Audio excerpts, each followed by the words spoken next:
Good morning, everyone. I'm so sure some of you are wondering why someone who spent her career in national security is moderating a panel of industrial and financial expertise. I want to share with you my first experience with electrical power as a tool was in the 1990s. The former Soviet satellite, Georgia, had decided to build a pipeline, support a pipeline from the Caspian Sea to the Black Sea. It was going to give the country wealth and independence from the former Mother Russia. As punitive measures and to discourage them, the Russian Federation was cutting the power off to Georgia. These people were going days without electricity. Our government decided to send a ship into the Black Sea as a show of support for the Georgian people and their desires to be independent. I was XO on that ship, and we pulled in, and we were much beloved and taken care of as we walked around in our uniforms and let the Georgians and basically let the Russians know that they had a right to build this pipeline.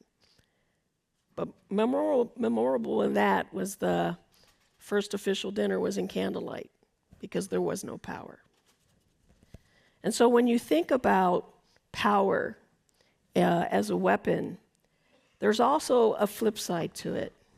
You can have vulnerabilities in power. And so sometimes it's an adversary who can exploit those vulnerabilities. We have a lot of dreams in this country. One is to reindustrialize. And to do that, we will need power. But right now, power, reliable power, affordable power, is a vulnerability to that dream. And so we're going to talk about that today. And sadly, the enemy in this is not outside the United States. To quote Pogo, the enemy is us. So I've got Jim Schaefer, who's a managing director of Guggenheim Partners, and he's the head of the power utilities and renewables. So they're a leading financial services company with expertise in investing, banking, and capital markets. I've got Paul Segal, CEO of Ellis Power Group. They've developed, constructed, or acquired more than 46,000 megawatts of power generation, and that includes utility-scale solar power, hydro, natural gas, battery storage, and 660 miles of transmission lines. And at the far end is Duncan Pitchford, president of Hydro Aluminum Metals USA and head of Commercial Americas Norsk Hydro. They're a global aluminum producer, and they support different sectors from transportation, construction, automotive, and packaging. So, gentlemen, I would like to kick the session off with the first question for each of you. What's the best way for the U.S. to have competitive prices to compete globally in order to get back to an arsenal of industry? Want me to go first? Yes, please. All right. So look, we have tremendous resources. We have a tremendous technology suite. We have a goal to be clean. We have emerging demand on the grid that has never happened before, potentially a trebling of demand in the next 20, 25 years. And trying to marry resources with technology with enormous demand and to have it be clean, I think is a goal for many. Right now, my blunt view, given the goal to be clean, is that we don't have enough tools in the toolkit to be clean. We need to develop new technologies like new nuclear, battery technology, other technologies. We have to provide more electrons to the grid. At the same time, we need to use those electrons more efficiently. We have existing technology in transmission, in the transmission arena, to move electrons around faster, more efficiently, across regions, into cities. And we have to do a better job around this scene of providing the right policy support, the right planning, the right execution. There's a lot of money available on Wall Street through folks like these guys sitting next to me. There's tremendous dollars available to invest in existing technologies like transmission, like solar, like wind. But at the same time, we have to marry a bunch of different technology suites to meet a changed environment. And namely, we are electrifying the globe right now. I think we're going to have to move goalposts to meet demand. In other words, we're going to need to use gas more because a lot of the new technologies aren't ready. We need baseload clean technologies. Okay?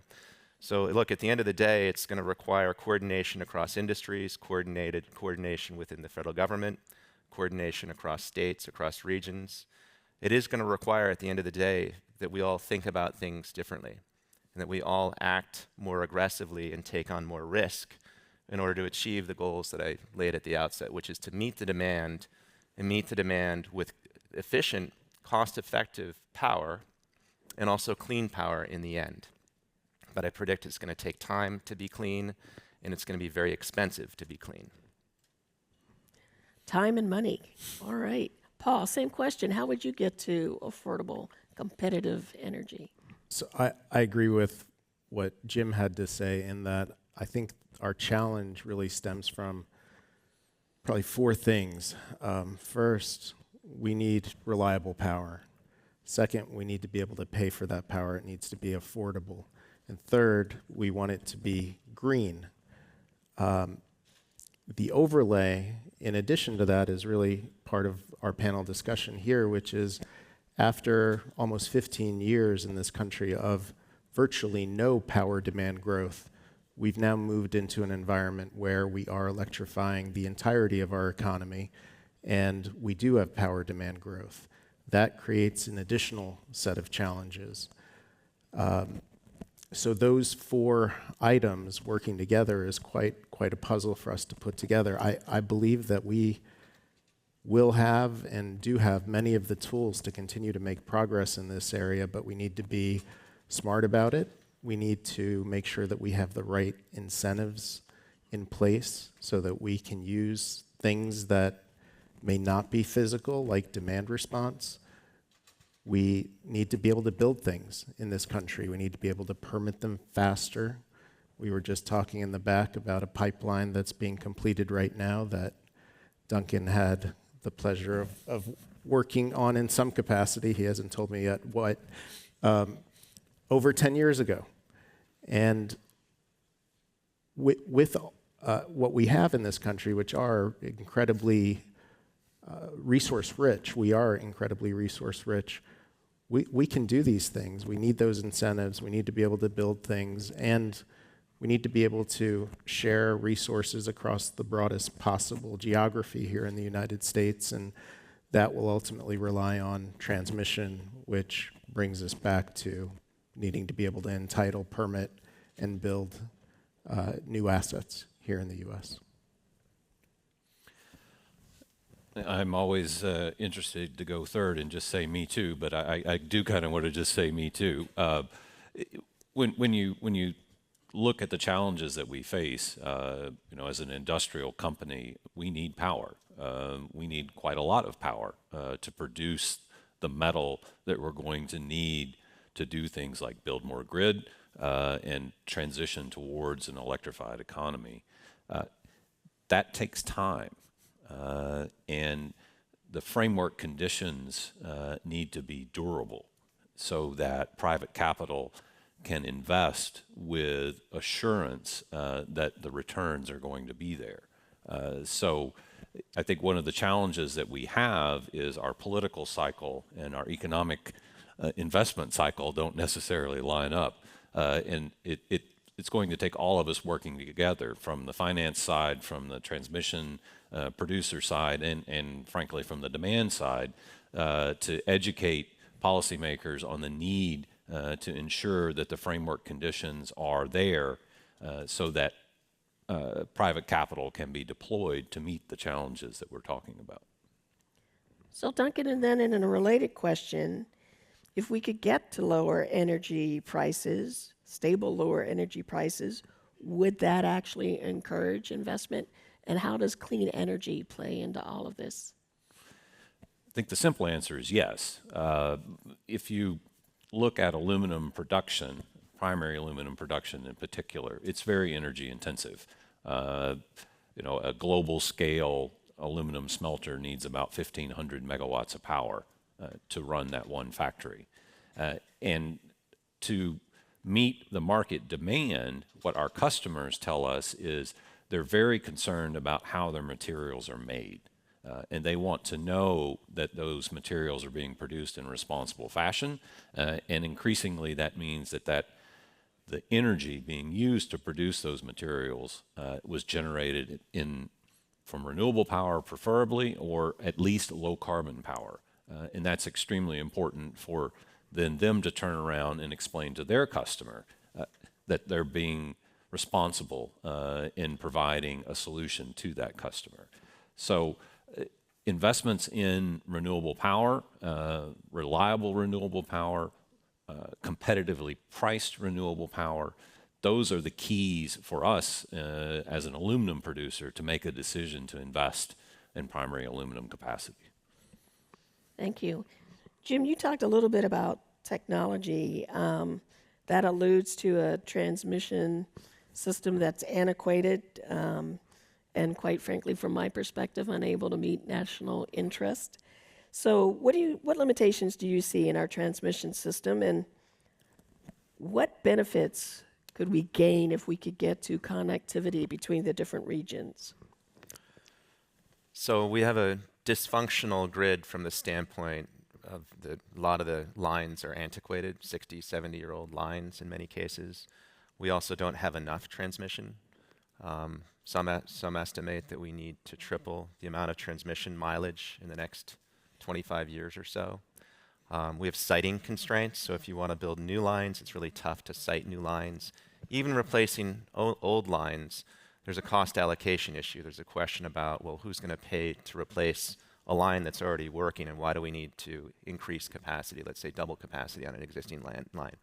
So there's this web of complications around the grid, and then you also have basically 10 different regions, and you have states sticking their fingers into the pie. At the end of the day, this is an interstate commerce issue, right? And we, as a nation, solved a lot of that discussion, I think, in the late 1700s, early 1800s.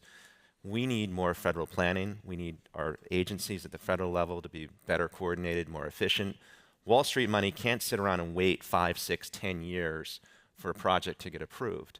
At the same time, investors want to see and companies want to see a game plan that makes sense, not just kind of a, yeah, it's nice for Paul to do a project here, a project there, at 150 miles here. That's great. But at the end of the day, we're talking about a massive overhaul that's needed.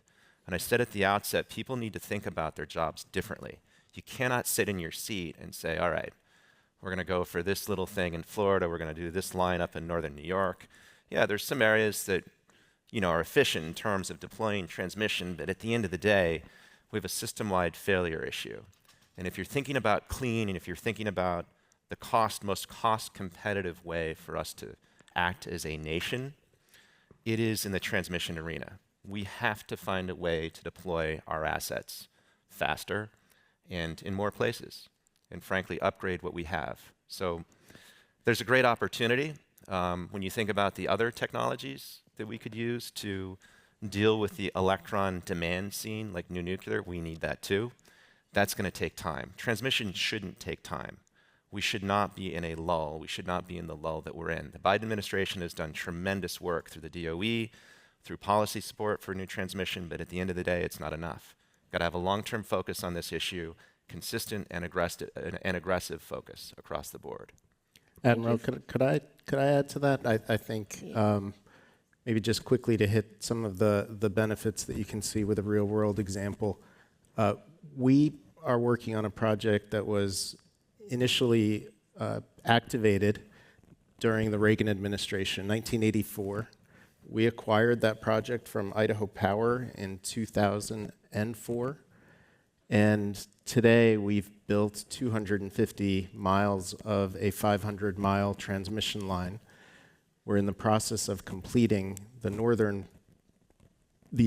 what we need to build the northern portion of the line. Ultimately, what the line will do and why the utilities have sort of organically, and this is, I think, a fairly unique situation, organically decided that they're willing to pay for it, is you have the ability for California now to access wind and hydro on a completely different path from places as far as Wyoming, Idaho, and the northwestern United States, hydro from the northwestern United States. And then you have the opposite. So you have the ability for the northwestern states, Idaho, Montana, to access really abundant, really cheap solar that will move up the line from Nevada and California. And again, there are a variety of parties that are involved in this transaction, a variety of utilities that have over time stepped up and said, we see the benefits of this line and we're willing to create the revenue certainty so that it can get built. But that is fairly unique. We haven't seen another one like it. And the cost allocation issue is a big one. And I don't see a great path to address it other than the federal government saying you have to do it. It's a little directive. All right, as an admiral, I can appreciate that. So along those lines, then. So you're talking about the movement of energy. How about energy transition? You know, we've got the coal-fired plants retiring. You talked a little bit about renewables. You know, how do we transition? And then what have your experiences been on this diversity and mix of generation assets? There's a huge difference between what we have available in our clean toolkit today versus what we're ultimately going to need. Solar, wind, and batteries, we need a lot more, and our government supports it. Wall Street does, utilities across the board. You know, there's no question that we're going to be on a fast track in that arena, but at the end of the day, we need baseload clean energy, and that toolkit's not fully developed yet unless we're going to dam rivers.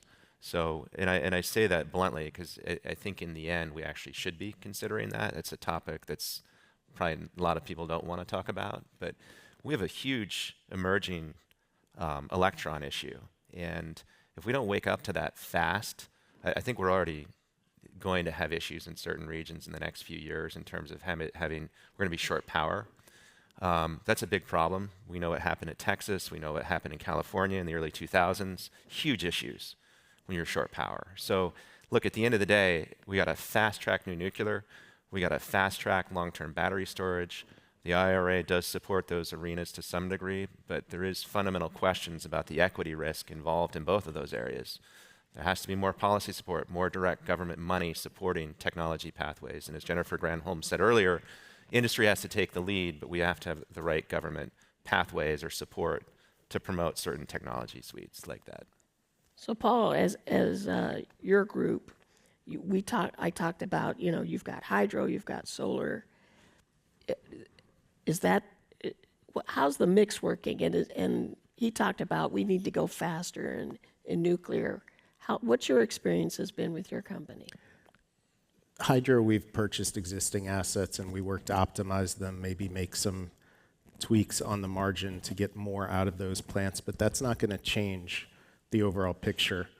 Where we are changing the overall picture, I would say, is in solar and batteries in the United States. I think Texas is a place of phenomenal success story, actually, as it relates to both wind, solar, penetration, and now most recently batteries, which is interesting in that the state is now working on incentivizing out of market, which is a broader conversation, the construction of new gas-fired power plants, which they believe are essential to meeting load, in spite of the fact that we're getting 10,000 megawatts more of solar every year. The piece that is missing is the transmission piece, and you have, again, places like Texas that are desperate for incremental power saying, we don't want to be connected in any material way to the rest of the grid. And if they were, they'd have the ability to share resources, as we discussed earlier, and ultimately probably not need to subsidize new power plant construction as much as they are planning to at this point. It'll cost them less. Thank you. So we're just about out of time. I just want to make sure there's no final thoughts from any of the panelists. Duncan? No, I think we've touched on the key issues, at least from our perspective as an industrial consumer. It needs to be reliable, preferably renewable. It needs to be competitively priced, and there has to be durability for the framework conditions to support the investment. If we can tick those boxes, we're headed in the right direction. Thank you. Paul? Well, I have a lot of final thoughts, but I think we'll go way over time. I think there's much reason to be optimistic, but I do think that we need voices out there that are willing to stand up and say that we want it all. We want every resource that's available to us. We want the ability to share resources. And again, there are a number of things that we'll ultimately need to ask for to have it all. But we do need new generation. We need demand response. We need new transmission. And we are going to electrify. We're making progress. And, having voices in the regulatory and political sphere that understand that it's not a resource choice. We shouldn't be electing precisely what resource we want on the grid. We need to make sure that the grid is ready to absorb and take resources that investors find to be economic. Thank you. Jim? Just a big picture comment, and that's that I think our society needs to take a longer term view across a number of different topics, but as it relates to energy and the incredible opportunity set that sits ahead of us, we got to keep our eyes on the long term. We got to keep our eyes on long-term goals. We got to stop fighting. We got to clear the cobwebs. Industry needs to coordinate. Well, we need to coordinate across industries. We need to coordinate between federal and state government, across agencies. Like I said before, I think everybody can do their job differently and better. Thank you. Thank you, gentlemen. So to conclude, I think from Navy terms, we need a vision. We need to go full speed ahead. We need teamwork, and we need direction from the federal government. So we have the way to go from we are the enemy to making the enemy ours. So thank you for listening, everyone.